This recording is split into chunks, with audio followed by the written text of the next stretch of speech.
Okay, right, so off to Chester for the day. Full battery, and we've got 165 miles on the GOM. It's about a 150-mile journey. Probably going to drive to Birch Services in Manchester, charge, and then get to Chester, but we'll see how it goes.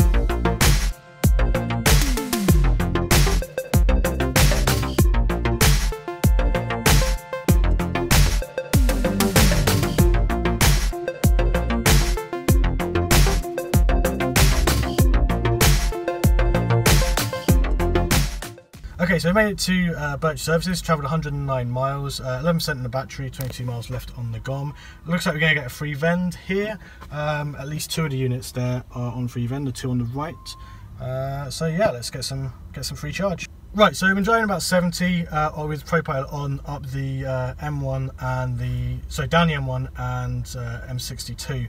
Battery temperature is about halfway up the scale, and the charge speed with about 13% in the battery is 37 kilowatts. So I'll probably see this top out at about 42-ish when it gets to 50%. Probably go charge for about 45 minutes and we'll get on our way. Okay, right, so we've been charging for about 47 minutes, got 87% in the battery and 137 miles available range. Battery temperature after that charge is about 1 notch below the first red mark. And it's only 14 degrees out, but it is, you can see, quite a nice sunny day out there. Anyway, right, let's get going.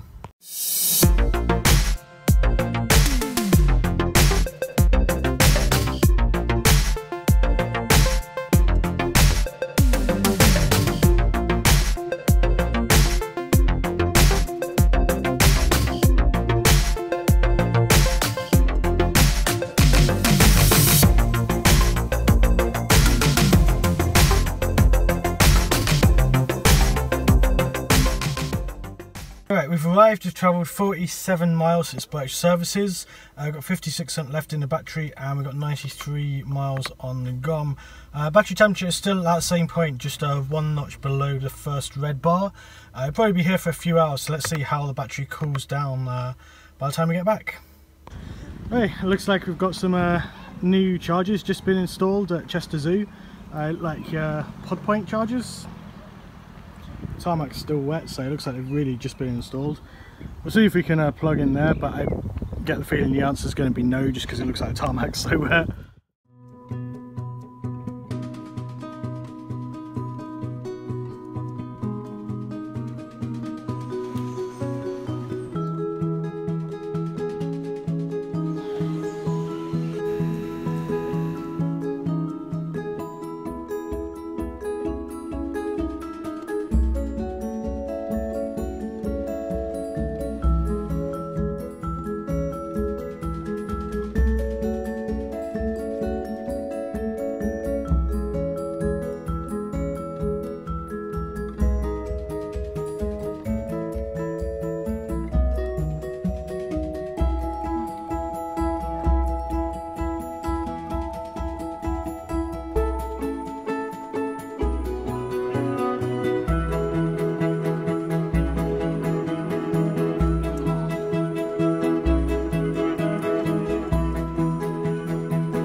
Alright, so it's been a few hours while we've been in Chester Zoo. Battery's cooled down quite a bit. It's probably about 2 notches. It's like 1 notch above halfway. 55% in the battery. GOM reckons we get 93 miles. Going to do about 45 miles back to Birch Services. And we'll charge there.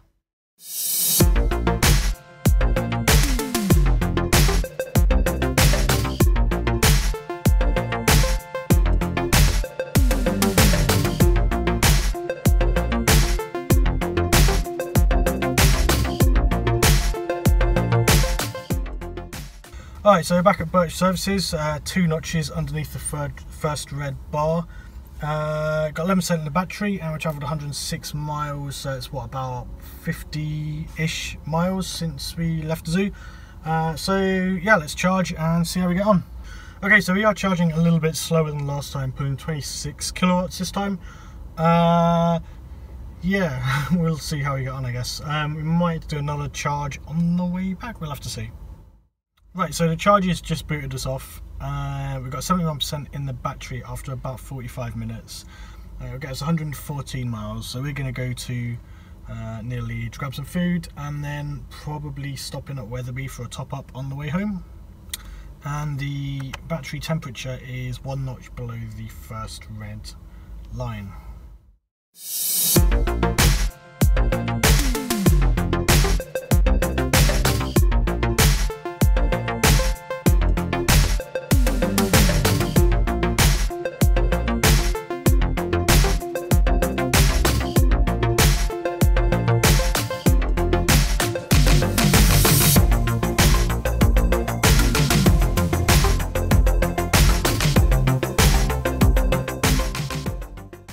Alright, so driven 30 miles to Batley. We're going to get some food. The battery temperature is at the first red line. Hopefully the car will have cooled down a bit. It might pop to IKEA in Batley and get a charge once the battery is cooled down. So let's see what it's like once we've got some food. Alright, so it's about an hour later and the battery's lost 2 bars. We'll go find a charger. Looks like IKEA here is closed, so we'll try and find another charger somewhere else and we'll see how we get on.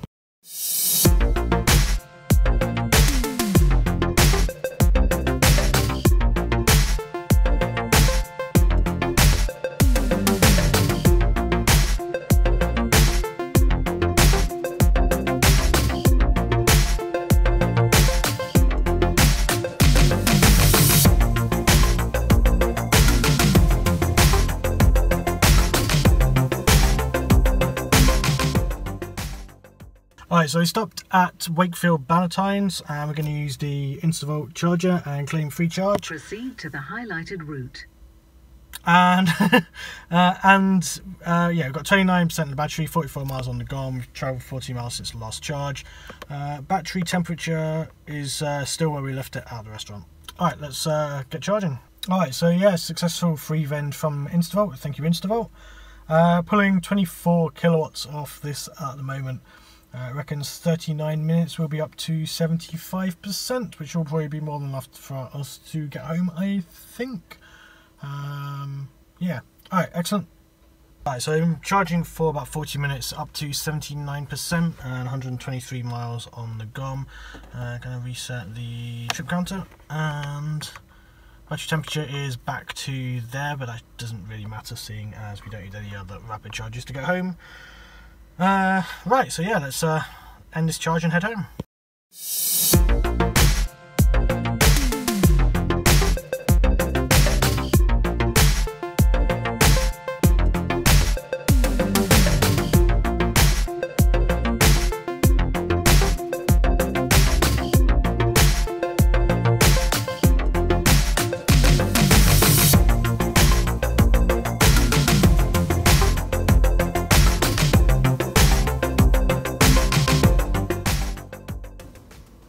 Okay, so after 76.8 miles, we have dash on the GOM and 4% in the battery. Now, that's because the first part of the A19 from the M1 is pretty much all uphill and it does pretty much sap the battery, so that's why we got a lot less out of it than it said we were going to.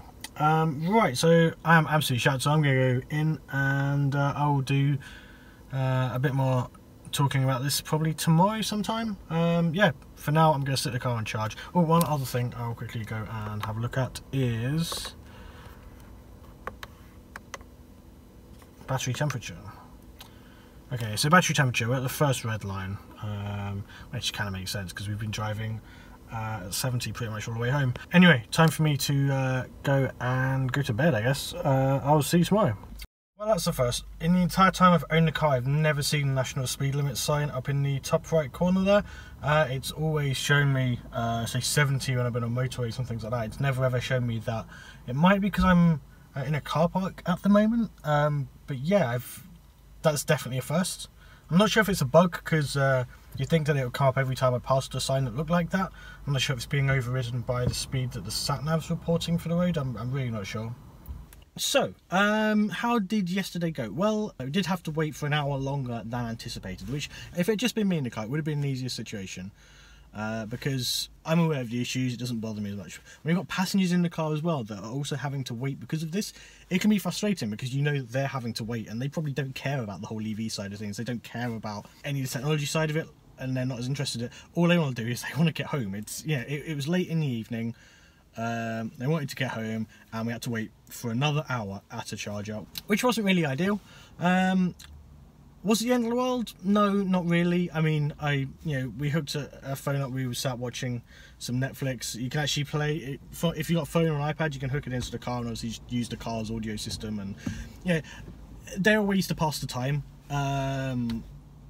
Obviously, if we hadn't stopped at a Valentine's and service area, maybe people could have gone and sat down and had a coffee, I guess. And that's to do with just picking the charging locations. Obviously, we went to Valentine's because it was free. And because we got a free vend on the way down, and I reused the same charge. I actually looped round and went to Birch North. Went to Birch westbound on the way back and looped back to continue the journey. I got 2 free vends from Ecotricity, and I got a free vend from Instavolt. So that trip to Chester ended up costing us, honestly, maybe pennies, a couple of pounds in terms of charging for the entire 300-mile round trip. If I'd had a completely empty battery, it would have cost me maybe £5-6 to completely fill the car from empty to full. As that wasn't the case, the night before I had a 91% in the battery already, so I was just topping up that final 9%. The charge from there was a mix of rapid and home charging. If we ignore that and just assume that 100% was full, I spent nothing on charging on that journey. No refueling costs along the way whatsoever. I got all the way to Chester and all the way back, not a single paid charge. Obviously, if I had paid, Ecotricity probably would have charged me £8, 6 to 8 quid, dependent on, I guess 8 quid for the first charge and 6 quid for the second one because I wasn't putting as much in. And the Instavolt one said that would be about £6.50 as well. So I could have spent more money. But obviously, if I just used, if I'd been clever about charging and maybe used my Polar Plus card, obviously I could have got a charge fee. I could have found some Pod Point chargers and got the charging for free from there as well. So there's ways to minimise those charging costs no matter what, regardless of whether there's free vends or whatever. You can bring those costs down. You don't have to pay very high prices at some of those charges. Obviously they're great for when you need them and you've got an emergency situation, you just need to be bailed out. That's perfect, but you don't need to be paying those high prices all of the time. So yeah, I mean, all in all, I think the trip was a success. Yes, we had to wait a bit longer than anticipated, but I think that was balanced out by the completely low cost. I mean, if we'd have been doing that in a petrol diesel car, we probably had to put in maybe 40-50 quid worth of petrol, well, 30 to 50 pounds worth of petrol, dependent on the car and the engine and things like that. Because we didn't need to do that, everything was a lot cheaper. I mean, it made if we'd have had to pay that cost, we might have just gone somewhere a bit closer to home. But because we didn't have the cost of the fuel, we were able to travel a lot further afield, and that simply just wasn't an issue. Okay, so that's enough nattering about that. One other interesting thing I'd like to add is, well, actually, I think we've probably passed 6,000 miles at this point. Let's have a look.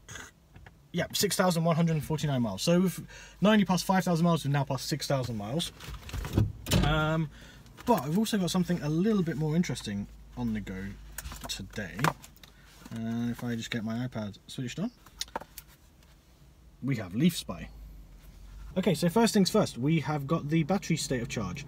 So we can see a state of health there of 98.35%, and the battery is in very good condition now. I'll be honest, I don't know what half of this stuff means, really. There's so much data here that I'm sure in time I'll start learning what all of these things mean, but it's gibberish to me for the most part. I'll show you that screen as well. I'm sure that probably makes sense to someone. Doesn't really make a lot of sense to me yet. And we've got, yeah, I mean, this means nothing to me 479 gigs, no idea what that means. If you guys have specific questions about what you want me to check on LeafSpy, totally happy to do so. I'm sure I've come across a guide that explains all of this, and I'll have a proper read through that later on. But for now, I've got the reader. I've gone for this particular reader, which is the LE Link 2 OBD reader. You can't really see it because it's printed on transparent plastic. But there's no setup required. There's no pairing. The iPad just automatically saw this. As soon as I plugged this into the car, the iPad was like, oh, there it is, and it started pulling data immediately. So yeah, I'll have a better play with this later on. I've also got an extension lead, just so I don't damage the ODB socket. Don't damage the ODB socket. Damage the ODB socket.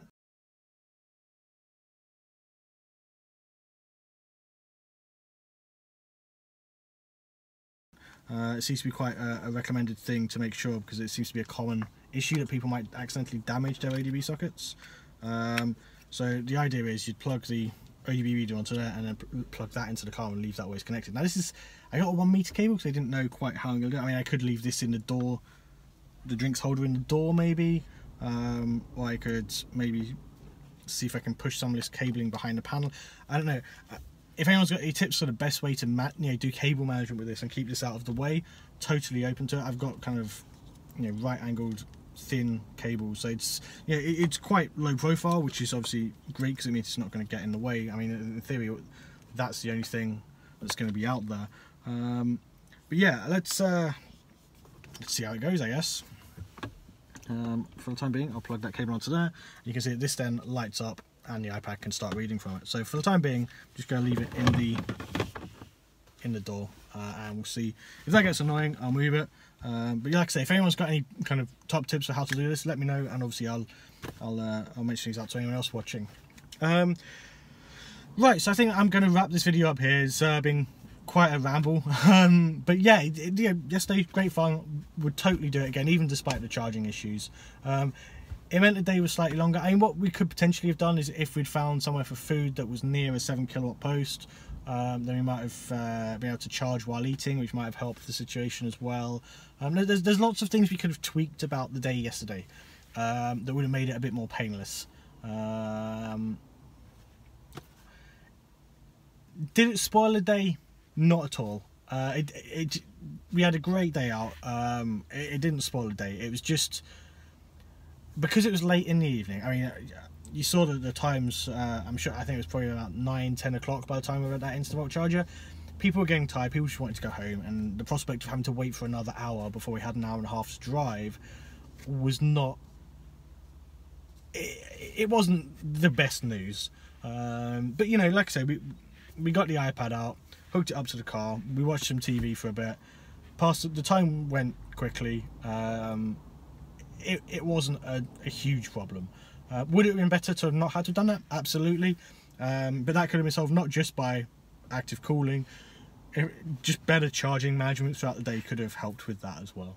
So I'm going to quit rabbiting on here. If you did like this video, please do remember to like and subscribe. It really does make a difference, and I'll see you next time. Thanks for watching.